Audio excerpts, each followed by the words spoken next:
Hello everyone, my name is Kalisha Chatter Fitzhugh and I am presenting a video critique on a lesson design and delivery titled Powerful Encounters. Students were expected to write a personal narrative after reading the short story The Circuit by Barry Jimenez. After reading this week's articles, the first article, Unlocking the Research on English Learners, What We Know and Don't Yet Know About Effective Instruction, supported my lesson on page 7, where it talks about teachers who integrate both language and content instruction. These are teachers who use hands-on activities, they use pictures, and they use diagrams like the watermelon strategy here. They build on student backgrounds and experiences, and they provide opportunities for students to use the language being discussed.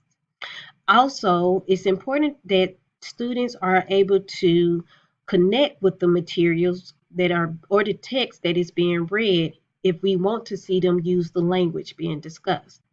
However, on page 10, what was questionable for my lesson was the teaching of content and academic skills in the home language. Instead of me focusing on the word circuit, I should have used the student's home language in order to facilitate the learning, the content, and the skills in English.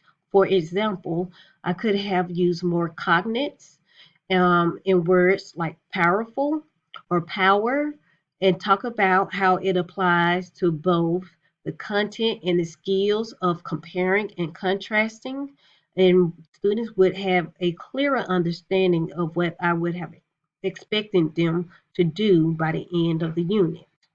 In the second article, English Language Development Guidelines for Instruction, on page 14, it discusses how English language development block time is devoted to oral English language activities.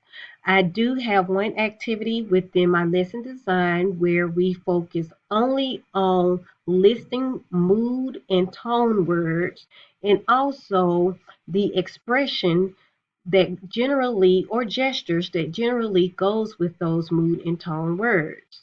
This is beneficial because we're only building oral language skills. However, on page 14, it's questionable when you do not group your students or your English learners by their language proficiency level, which is beneficial to both the teacher and English learners. For the teacher is able to provide direct instruction to those groups who need more attention in their language proficiency, or students could help one another because they are paired with someone who can answer questions at their level. The third article discusses dual language learners and effective instruction in early childhood. On page 28, it discusses how visual representations are preferred over just explanations. In my lesson, I do allow students to not only look at visual representation of what a powerful encounter may be or who a powerful encounter may be from their culture, but I allow them to visually represent one by completing a body biography of the person who has been most influential in their lives.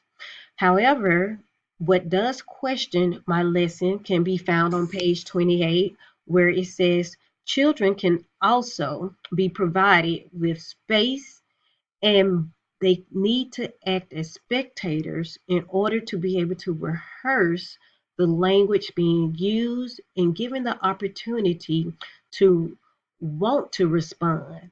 This is just as important as wait time. And English learners need to be able to maneuver through that process in order to regurgitate what is being taught. In conclusion, I must increase cognates, direct instruction, and student-centered activities where parents are involved and able to offer input and where students can make connections to both home and school.